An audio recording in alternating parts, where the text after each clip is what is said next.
Salve a tutti signori, io sono Lorenzo e questo è il mio canale Espertone, benvenuti. Bene, oggi saremo in compagnia di Hyundai Kona Hybrid 1600 140 cavalli. L'auto è l'auto di Enrico, che purtroppo non riesco a presentarvelo, ma l'avevamo fatto il video di presentazione, avevamo fatto tutto quanto, purtroppo per un problema tecnico si sono cancellate le immagini e quindi vado a parlare sopra quello che avevamo registrato prima di partire. Questa è l'auto che vedete.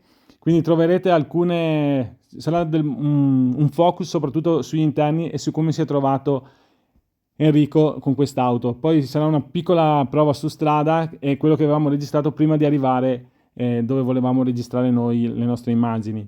Vedete che la Kona è un'auto da 4,35 m, è un B-SUV, quasi un C-SUV, dal design molto particolare, come vedete, e anche dietro come è fatta, questo faro, questa scritta Hyundai Kona molto grande, ed è un'auto che fantascientifica. Guardate solo, adesso qui vi mostro, guardate le paratie che si aprono e si chiudono quando serve per raffreddare di più l'auto.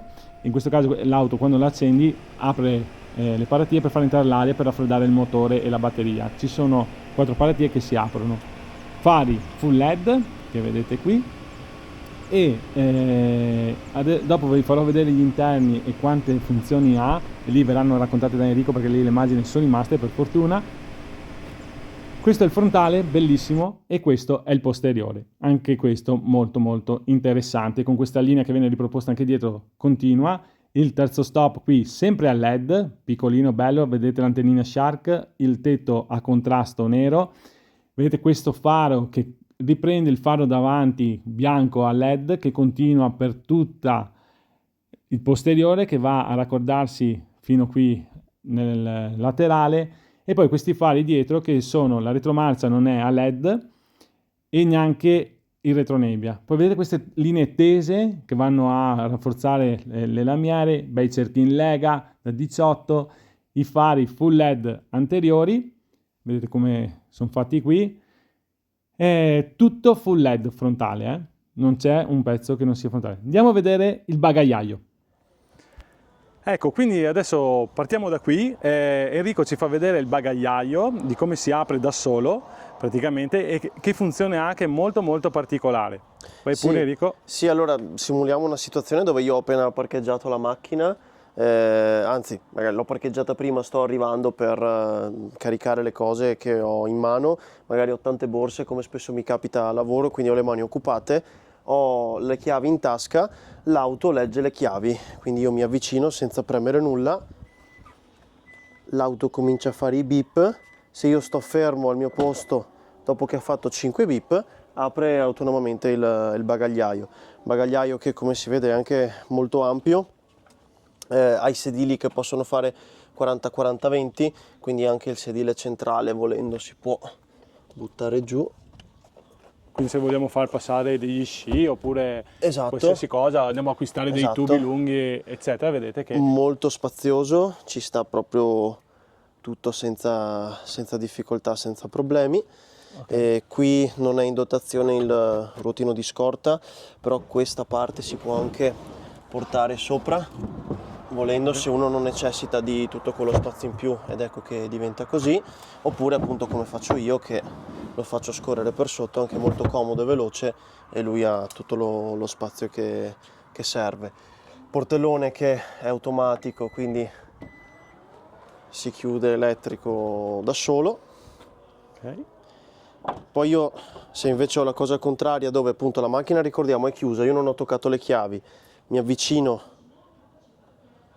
anzi aspetta, devo essere un po' più distante prima perché ha letto ancora che sono vicino, quindi mi sono allontanato un attimo, mi riavvicino, ecco, fa i beep ma non voglio aprirlo, mi scanso, adesso non l'ho fatto in tempo perché sono rimasto un po' troppo, ma se mi scanso fa un beep in meno e non apre il portellone. Allora, misuriamo un attimo il bagagliaio, ci facciamo aiutare dall'altro Lorenzo. Allora, con il sedile abbattuto così abbiamo una disponibilità vediamo un attimo, siamo a 1,75 m, sì, 75 profondità, mentre il bagagliaio così è largo 1,02 m, sì, tranquillamente, una profondità di 86 cm e poi un'altezza della cappelliera che adesso è sull'impostazione quella più bassa, ma ne misuriamo da qua, che vediamo un attimo. Oppa.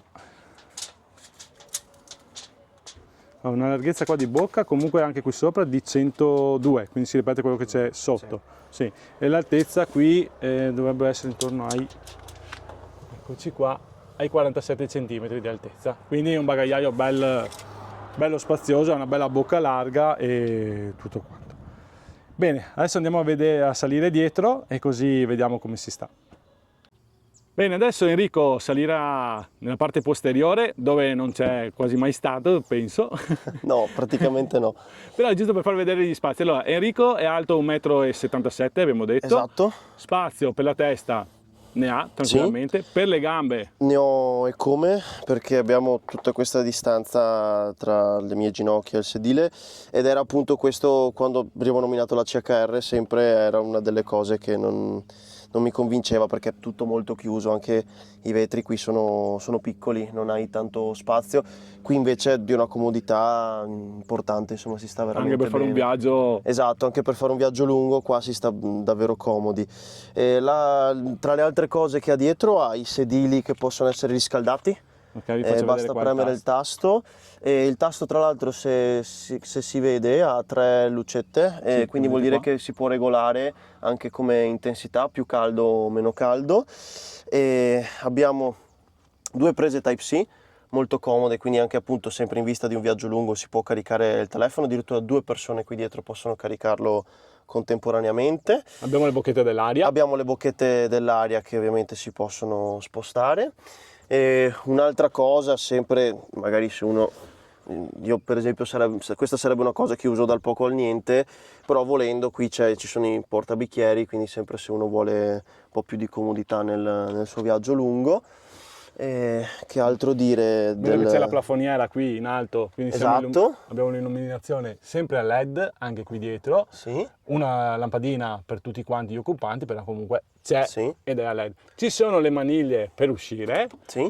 Ecco, qua vorrei chiederti a te, Enrico, visto che sei fisioterapista, sì. E non lo sapevo, ma anche per le persone che devono uscire da un'auto, sì. Secondo te è importante quella maniglia lì? Ma io sinceramente delle persone che magari hanno dei problemi alle gambe oppure cioè come aiuto, secondo me dovrebbe essere una cosa obbligatoria che non vedo su altre auto. Ma diciamo che personalmente anche poi a lavoro, quando sento delle difficoltà della persona, allora, ci sono persone che magari per una determinata condizione sempre alle gambe hanno difficoltà ad uscire, però quello che fanno anche da davanti, per esempio, se non si appendono qui, utilizzano comunque il volante, il cruscotto, quindi hanno comunque altri appoggi. Io quindi questa non l'ho mai trovata di così tanta utilità. Poi sicuramente ci sono quelli che invece la utilizzano perché allora vanno meglio. Sì. Sì, questo secondo me è una cosa che non vedo più su tante auto e per questo non la fanno meno, quindi adesso. Cioè proprio non ci sono più. Okay. Non ci sono proprio più, ci sono i spazi e tutto, ma neanche come option non lo trovo. Questo non lo sapevo. Sono particolari, vabbè. Sì. Poi vedevo che anche comunque la cintura di sicurezza lì è regolabile in altezza, anche quella è una bella cosa, per non soffocarsi con la cintura. Esatto. Bene. Adesso volevo fare un'altra prova. Invitiamo Lorenzo, che già avete visto nel video della Clio di Elena, che era sempre lo stesso motore circa, però di Renault. Eccolo qui, ciao Lorenzo. Ciao a tutti. E volevo farvi vedere, perché allora anche Lorenzo è alto 1 metro e... sì, più o meno come Enrico. 1,77, io sono 1,78, adesso proverò a salire anch'io e vediamo come si sta seduti in 3 in auto. Quindi eccoci qua, adesso giriamo la telecamera ed eccoci qua. Bene, così siamo seduti, proviamo a chiudere le porte senza morire dal caldo. Ecco qua, eccoci qua. Quindi sì, ci sta, non larghissimi, però comunque in 3 si può fare un piccolo viaggetto, diciamo. Considerando poi in qualsiasi auto stare in 3 dietro si sta un po' contenuti, questa tutto sommato non è neanche male. Sì, ci stiamo tranquillamente. Bene, adesso andiamo a vedere davanti che ci sono tante cose da dire. Ora proviamo a salire nella parte frontale dove appunto Enrico la usa tutti i giorni e vi faccio vedere alcuni particolari che... Apriamo pure la porta, le chiavi sono in tasca. Sì, ho le chiavi in tasca, quindi mi riconosce, mi legge. apro. Guardate il sedile, è andato sulla posizione più indietro per agevolare l'entrata. Esatto. Ovviamente se io faccio la cosa opposta, se chiudo la macchina, Vedete? il sedile torna avanti. Torna avanti. Quindi io salgo, il sedile mi agevola appunto l'ingresso, Sì. ovviamente è elettrico, quindi io ho la possibilità di regolarlo in tutti i modi possibili, posso portarlo avanti, posso alzare la parte anteriore, abbassarla, posso regolare lo schienale. Qui c'è il supporto lombare, quindi posso anche spingerlo in maniera da farlo un po' più evidente oppure ridurlo. E un'altra possibilità, che questo è un optional che io ho scelto, è quella di fare la funzione relax dei sedili anteriori. Queste cose ce l'ha anche il sedile passeggero. Ok, uguale. L'unica cosa che non ha il sedile passeggero è la possibilità di avere due diciamo registrazioni. Quindi io lo regolo e imposto la prima registrazione, poi posso impostare una seconda registrazione se magari ho un altro passeggero che è un po' più basso o vuole il sedile messo in maniera diversa, allora poi si salva facilmente con quello. La funzione relax che vi dicevo è questa, questo pulsante qui dove io premo la parte dietro E guardate. e mi fa stendere. Quindi anche in un'ipotetica sosta in cui io voglio riposare è comodo, vi invito a provarlo, è davvero, davvero comodo. E poi hai anche il tettuccio apribile, così se è di Sì. notte puoi guardarti anche... No, adesso non posso, esatto, adesso non posso perché la macchina è spenta, poi lo possiamo far vedere. Sì, E ovviamente poi ripremendo il pulsante ok. torna Quindi si alza anche questa parte qua? Si avanti, alza esatto, Ok. per dare un po' più di comfort. E adesso sono tornato avanti in posizione mia classica di guida. Bene. Sono particolari che magari... Esatto, che però nel loro insieme poi fanno la differenza. Ok, vedo che qui c'è anche la levetta per Sì. aprire il... Esatto, per aprire per fare rifornimento. Esatto. Poi andiamo a vedere un attimo i materiali della porta. Ecco, qui secondo me Sì, a questo prezzo qua di 40 e passa mila Sì. euro potevano forse rifinirla un po' meglio. Sì, allora Su sto c'ha punto. delle parti che sono in soft touch, quindi Ok, per esempio questa quindi queste parte che è fatta molto bene, altre parti come queste plastiche dove questa si graffia facilmente, Ok. questa si rovina facilmente. Forse appunto se si voleva qualcosa di più rifinito bisognava salire un po' di prezzo. Ovviamente qui lo specchietto che può essere regolato elettronicamente. Qui ci sono i tasti per i finestrini e anche il blocco porte, quindi classico come da tutte le auto. Qui poi abbiamo tutte le funzioni per quanto riguarda la guida di tutti i giorni, quindi anti-slittamento. Sì, e questo è un tasto da premere quando la batteria fa fatica ad attivarsi, perché ci sono alcuni casi, mi hai spiegato, io non ho mai dovuto fare ricorso a questo ancora, ma mi spiegavano che magari fa freddo, l'auto sta parcheggiata tanti giorni al freddo e le Ok. batterie tendono a spegnersi, insomma a far fatica a ripartire, e l'auto te lo dice, quindi quando sali e c'è questa difficoltà della batteria si preme questo, si attende un attimino che le batterie ripartano, è praticamente un sistema di tutela e di protezione delle batterie stesse. Poi qua c'è il freno di stazionamento, se non Sì, sbaglio. esatto, il freno di stazionamento qui per il cofano Sì. e questo per il bagagliaio se voglio aprirlo anche da qui, se sono seduto. Sempre per tornare al discorso delle batterie posso dire anche questo, ossia che ho visto che tantissime auto ibride danno la possibilità di andare solo ed esclusivamente in elettrico, quindi di levare la parte termica.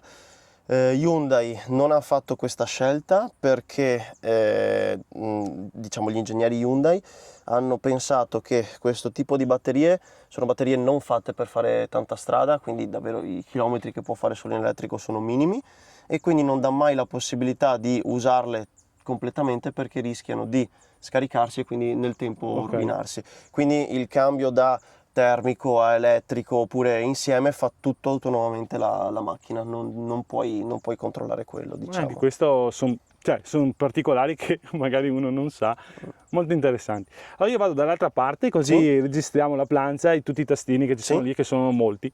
Eccoci qua, siamo saliti su, abbiamo acceso il climatizzatore perché fa un caldo bestiale purtroppo, e questo è il volante, come vedete, quindi Sì. qua abbiamo tutte le funzioni da parte di là, penso siano per gli ADAS, Sì. quindi Allora qui c'è la possibilità di regolare la schermata che vedo lì, adesso sta caricando. ok, Penso che sia anche perché non siamo in corsa, sì. ecco, quindi posso regolare tra le varie cose che vedo, ovviamente viaggio, rifornimento, mi dà tutte queste, io personalmente le uso poco per non dire mai, Ok. nel senso che lascio sempre, qui questa è la schermata dove mi fa vedere quando è in funzione la batteria, quando è in funzione invece il motore termico, quando lavorano insieme, quando il motore termico sta ricaricando la batteria per esempio. Di qua invece c'hai i comandi per cambiare le stazioni, la chiamata, c'ha due tasti che possono essere personalizzati, che sono questo con la stella piena Ok. e questo con la stella vuota. Diciamo un'altra cosa in più, è una cosa che io per esempio non uso perché bene o male non necessito di queste funzioni, però sono possibilità in più che ci sono. Poi la scelta che è stata fatta su questa macchina è di mettere tutti questi tasti, cioè molto, molto ricca da questo Sì, punto qua di vista. touch proprio zero, abbiamo i comandi anche per Sì. il volume, vedevo qua molto Sì. utili. E poi questo schermo grande qui è curvo, Sì. fa questa curva, ricorda un po' la plancia delle Mercedes, e qui è molto comodo perché io posso trafficare facilmente, c'è una vista, insomma, si vede in maniera anche proprio grande.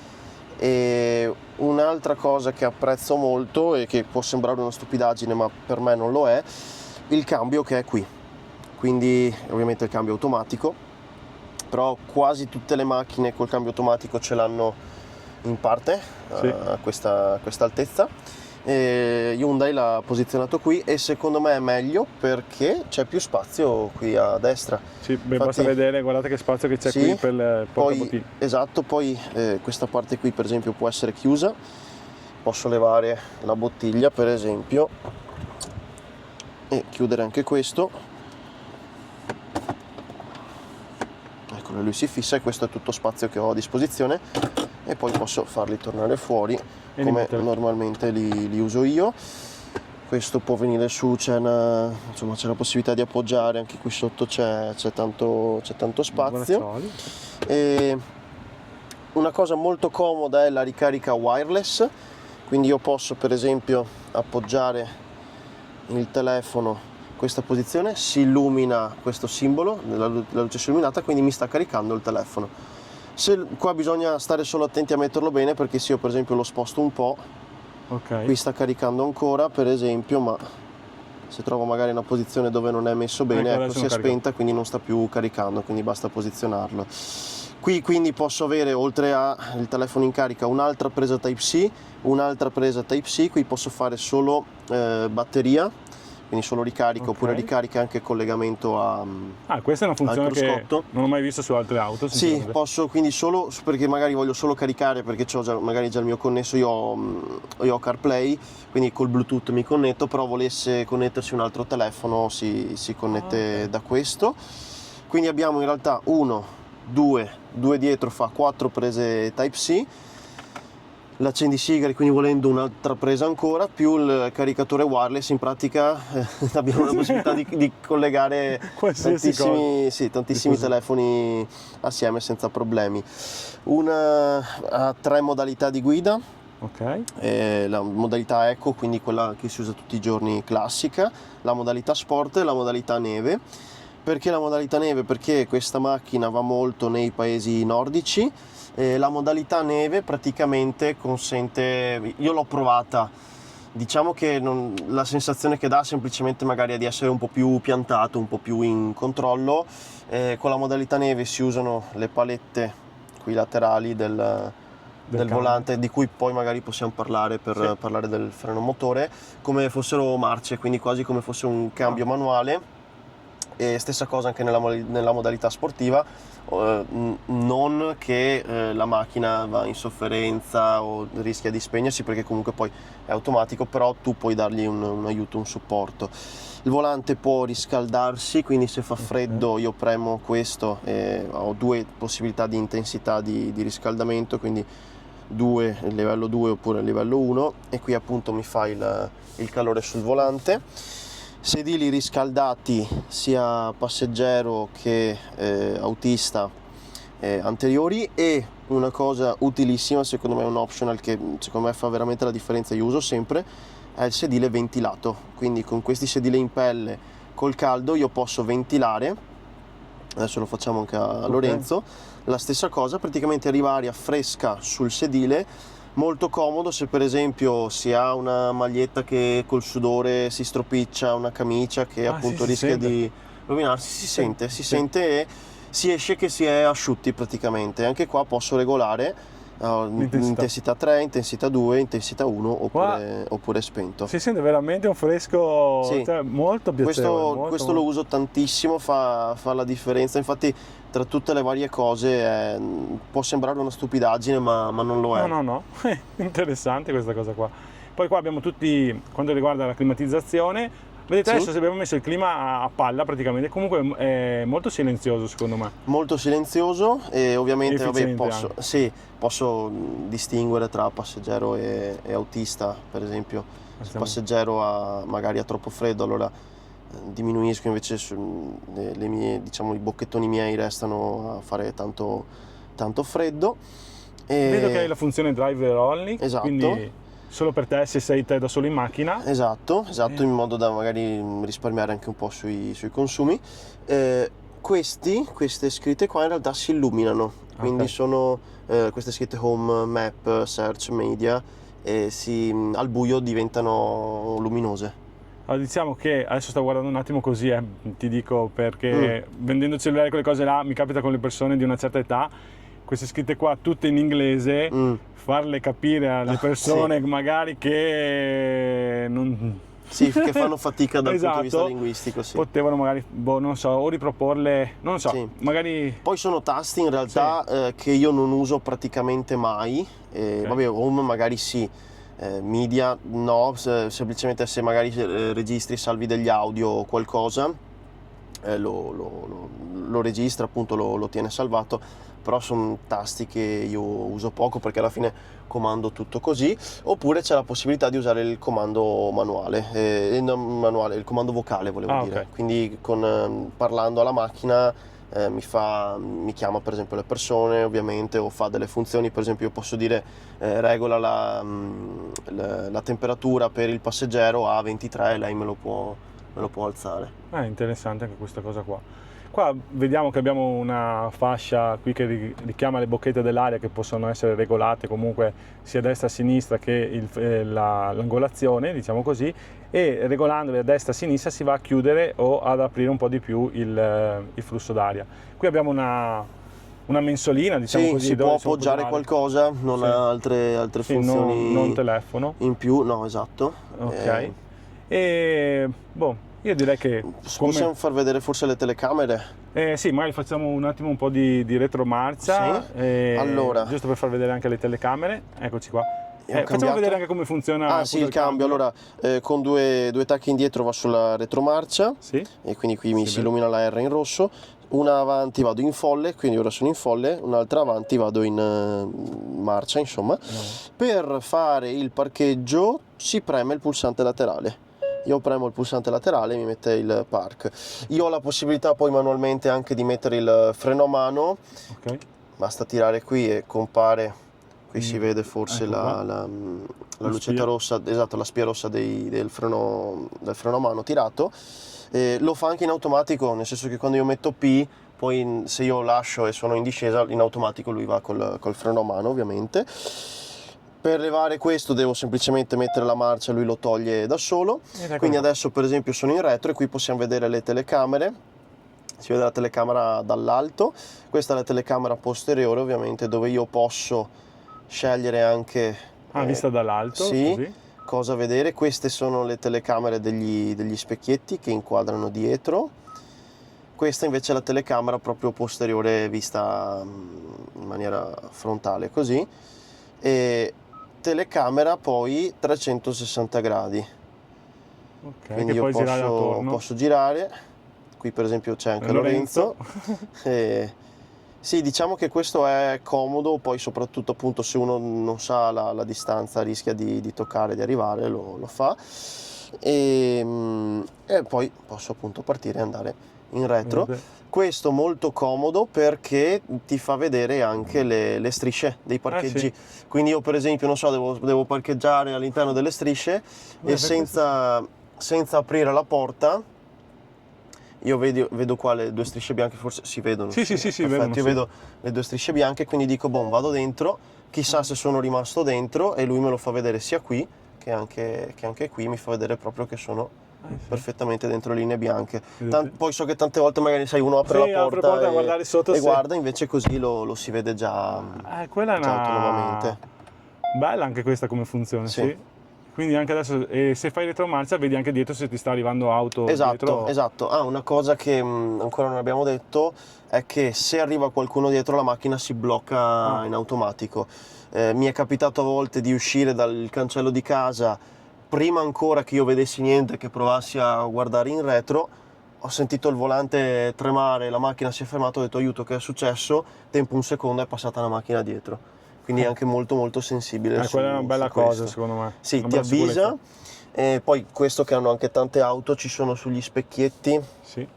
C'è il triangolino, lì si vede forse laterale. Sì, per l'angolo cieco. Sì, per l'angolo cieco, però anche il triangolino che si illumina quando ti sorpassa qualcuno, quando c'è qualcuno dietro. Okay. Quindi io spengo la macchina, mettiamo, devo uscire, lei mi avvisa e mi blocca la porta se sta arrivando qualcuno. Ok, quando devi uscire. Quando devo uscire, quindi quella è una bella cosa, non mi fa aprire la porta e mi avvisa. Poi c'è un'altra cosa che possiamo vedere qui, che è quando io metto la svolta. Questa è la telecamera del famoso angolo cieco, quindi non serve sporgersi indietro, ma me lo fa vedere. Se voglio svoltare dall'altra parte, stessa cosa di là. Beh, anche questa è una bella... Questo è molto molto comodo, te lo fa proprio vedere, quindi non esiste il dover ruotare o dover andare alla ricerca di cose, perché si vede proprio da Dio. Ovviamente adesso da fermo non ha senso, ma in corsa cambia proprio. Cioè, tutte queste telecamere, questi display, quando servono e sono utili così, io dico benvenuti, perché ti aiutano tantissimo tutti i giorni, ecco. Esatto. Però mi dicevi per quanto riguarda gli ADAS, sì. Allora ecco, questo diciamo è un po' un difetto di questa macchina. Poi se facciamo la corsa in strada si può anche sentire, nel senso che allora hanno puntato su tutti i migliori sistemi di sicurezza, anticollisione. Da quel punto di vista è difficile trovare un'auto migliore di questa. Proprio per questo però quello che hanno fatto è riempirla di tantissimi suoni, di tantissimi beep, a volte anche proprio eccessivi, esagerati, nel senso che fa il beep quando cambia il limite di velocità. Quindi per esempio sei a 50 dentro il centro abitato, passi a 70 perché passi in extraurbana e ti fa il beep che è cambiato. Quando sei un po' sopra il limite ti fa dei beep perché ti dice che sei sopra il limite e dovresti decelerare. E ti fa tutti i rumori quando sei in prossimità dell'autovelox, ti abbassa questo l'ho impostato io, che ti abbassa per esempio il volume della canzone, che è il suo della radio, l'ho messo io. Scusa Enrico, quando c'è l'autovelox mi dicevi che si illumina anche le luci? Sì, si illuminano le luci, si illuminano delle luci che sono qui sotto praticamente. Ok, che qua vedete questa fascia LED? Sì, per farti capire che fa tipo quasi come fosse effetto sirena. Ah, ok. E anche laterali, ovviamente si nota di più col buio, quando sei al buio, quindi di notte lo si vede molto di più, appunto. Poi c'ha la telecamerina, questa qui, che rileva il mio volto, è sempre puntata su di me. Anche questa molto sensibile, quindi tante volte semplicemente perché magari sto guardando il display, Tra l'altro avete sentito adesso che è Sì, partito acceso. il motore, perché in automatico fa tutto lui. Adesso per esempio il motore termico sta ricaricando la batteria ed è partito per ricaricare la batteria perché eravamo fermi da un po'. Tra un po' si spegnerà da solo, magari perché vede che non viaggiamo, che non partiamo. Su questo è molto intelligente l'auto. Dicevo, molto sensibile, quindi basta che mi distraggo un attimo, mi richiama e fa tutti i suoi beep. Oppure magari ho un modo di guidare a un certo punto che sono solo con una mano, sono un po' rilassato, sono tranquillo, mi avvisa che devo fare una sosta e questo lo fa ripetutamente. È una cosa che io ho provato a togliere sin da subito, tutti questi beep, tutti questi avvisi. Non si può fare perché sono ovviamente obbligatori e non si possono levare, si possono mettere al minimo come io ho già fatto. Ed è una cosa che mi spaventava perché dicevo questo è un difetto di questa macchina, tutti sti rumori. Adesso che ce l'ho da 3 mesi mi sono abituato, non mi disturbano più, ma al tempo stesso forse questo è un difetto perché non li sento neanche. Quindi non servono più a Quindi nulla. non servono quasi più a nulla. Chiaro, quello dell'Autovelox sì, perché ti dà proprio delle sensazioni importanti, abbassa la radio, abbassa la musica. Gli altri davvero li trovo inutili. Però appunto io che la uso tutti i giorni da 3 mesi non li sento più, non li considero più, proprio per me non esistono ormai. Questa è una cosa brutta, tra virgolette, perché uno si abitua e non servono più a nulla. Sì, non servono più a nulla, cioè dal lato c'è la questione positiva che ormai non mi disturbano, quindi non sei disturbato alla guida da tutti sti rumori, è una cosa che magari non so, sai, vuoi stare un po' in silenzio oppure vuoi ascoltare la radio, vuoi ascoltare una canzone, ormai non ti disturbano neanche più, però appunto sarebbero inutili, quindi fosse questo ragionamento. Bene, io direi che adesso andiamo a fare un giretto, andiamo Sì? a fare una prova su strada, Certo. magari vediamo un attimo come funziona, perché anche prima che siamo venuti fin qua il cambio non è il cambio che urla, non lo senti neanche perché è un cambio a doppia frizione, se non Sì, sbaglio, cambio DCT. doppia frizione molto, molto silenzioso, sì. Sì. E poi niente, arriviamo per le conclusioni. Eccoci qua, quindi pronti per la prova su strada, accendiamo l'auto, Enrico mette la retromarcia, vede tutte le telecamere del caso. Adesso proviamo anche a fare una prova accelerazione, così veloce, siamo su una strada chiusa, un parcheggio chiuso e quindi possiamo anche permetterci di fare una prova. Sì, vado Facciamo un po' in retro, Sì. così abbiamo possibilità di fare più strada. Beh, la climatizzazione è veramente eccezionale, anche qua dietro si sta da Dio, quello sì. Quindi per esempio io adesso parto da fermo, questa è la modalità di guida eco, quindi non metto la sportiva.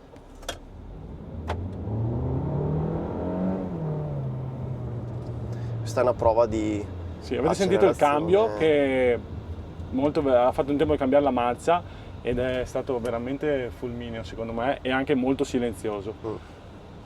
In corsa normale siamo così, lei adesso sta caricando la batteria, se non sbaglio. Sì, esatto, adesso sta usando c'è il motore termico che sta ricaricando la batteria. Ecco qua tutti i beep. che vi Ecco, abbiamo dicono. già sentito il primo e mi ha dato questo simbolo dell'occhio perché forse essendo voltato un po' verso destra non stavo guardando e mi ha già fatto il primo beep, quello di cui parlavo prima, insomma. Io ormai appunto non me ne accorgo neanche più. È come avere una suocera sempre a fianco, praticamente. Esatto. una, Ti dice- una suocera anziana Ti che dice sempre di stare Sì. attento a cosa devi fare. Sì. Eccoci qua, siamo tornati da questo giro di prova, ormai siamo arrivati a casa, abbiamo parcheggiato l'auto, bel cambio, bella velocità e bella Enrico, Sì, hai fatto una bella silenziosa. scelta. Sì, Silenziosa. molto silenziosa. Dimmi una cosa, come consumi, come siamo Allora, messi? diciamo che bisogna sempre un po' ritararci rispetto a quello che si sente tante volte, nel senso che io che avevo sentito dei video a sua volta parlavano di 27 km con un litro, parlavano addirittura di 29 su qualche video avevo sentito, sono numeri che io non ho mai fatto. Io la uso molto in città, quindi dove c'è un continuo frenare, accelerare, ripartire, e quando si parla di quel tipo di tragitto i consumi sono molto buoni, andiamo anche verso i 24-25. Bene. Se cominciamo ad essere in extraurbano, quindi anche un tratto come può essere per andare per me verso San Donà a lavoro, allora è un tratto dove stiamo attorno ai 20 più o meno chilometri con un litro, quindi se dovessimo fare una media potremmo dire sui 22 23, poi l'auto in plancia appena la spegni dopo che hai fatto un tragitto te lo dice, insomma parliamo di quei consumi là che sono buoni, sicuramente vado meglio rispetto all'auto che avevo prima.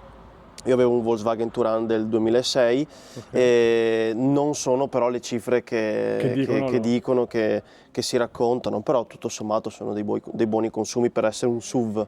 Sì. Quindi... Ecco, questo è quello che volevo portare, i consumi reali di una persona che l'ha già utilizzata per 6.000 km, per 3 mesi, non sono tanti, non sono pochi, però comunque quella è la media. È già diciamo un rapporto attendibile, perché dopo 3 mesi tutti i giorni, insomma... Sì, vedremo magari quest'inverno se ci saranno dei consumi diversi, in caso magari fra un anno ci diamo di nuovo appuntamento e rifacciamo il video per vedere com'è andata, se ci sono stati dei problemi nel frattempo. E niente, io ringrazio ancora Enrico per la disponibilità, ringrazio Lorenzo che ci ha aiutato a fare questi video e mi ha fatto conoscere Enrico. Grazie a tutti. Grazie a te Lorenzo per l'opportunità e iscrivetevi al suo canale Espertone. Ecco, me l'ha detto lui, così possiamo portare altri video. Grazie a tutti, arrivederci.